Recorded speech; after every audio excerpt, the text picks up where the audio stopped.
સલામતી માસના સમાપન સમારોહ વિદ્યા સંકુલમાં સંપન્ન થયું છે। ઘણા બધા વિદ્યાર્થી મિત્રો આજે આ કાર્યક્રમમાં હાજર હતા।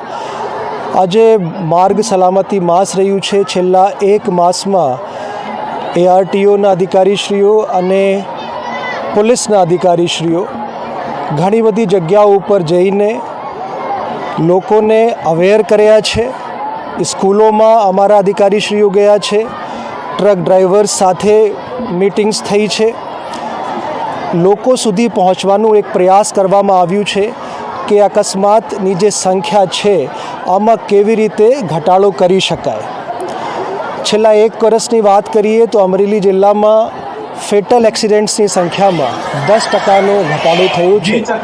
આ વર્ષે પણ અમારું આ પ્રયાસ રહેશે કે આમાં ઉત્તરોત્તર ઘટાડો જે અકસ્માત થાય છે અને આમાં લોકો પોતાના જીવ ગુમાવે છે આ સંખ્યામાં કમી આવે એવા પ્રયાસ અમરેલી જિલ્લા પોલીસ દ્વારા આ વર્ષે પણ કરવામાં આવશે।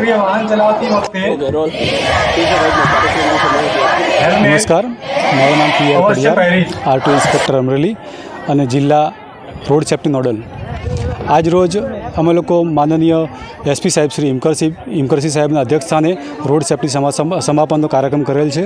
જે અનુસંધાને વિદ્યાસભા કેમ્પસની અંદર બહોળી સંખ્યામાં વિદ્યાર્થીઓને આ અંગે માર્ગદર્શન મળે અને વિદ્યાર્થીઓ એમને જે મળેલું માર્ગદર્શન પોતાના પરિવારજનો, મિત્રો, વડીલો, સગા સંબંધી દરેકને આ મેસેજ પહોંચાડે એવો અમારો ઉદ્દેશ્ય છે। આમ તો 15/1/2024થી લઈ અને 14/2/2024 સુધી અમે લોકોએ RTO અમરેલી અને જિલ્લા ટ્રાફિક સંયુક્ત રીતે જિલ્લાની અંદર ઘણા બધા પ્રોગ્રામ કર્યા છે।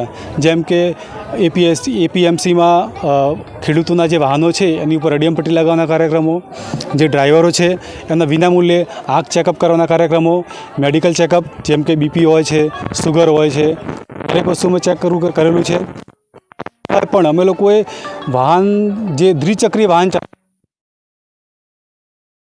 પહેરવાનું પણ સૂચન કરેલું છે।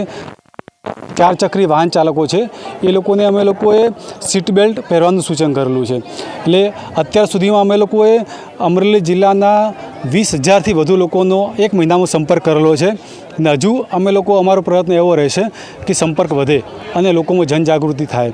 કારણ કે 2023ની અંદર જ્યારે ભારત દેશની અંદર 4.5 લાખ અકસ્માત થઈ રહ્યા છે અને 4.5 લાખ અકસ્માતની અંદર 1.5 લાખ લોકો મૃત્યુ પામે છે, જેથી આ રેશિયો ઘટાડવાનો અમારો ઉદ્દેશ્ય છે અને કેન્દ્ર સરકાર પણ આના માટે બહુ ગંભીર છે।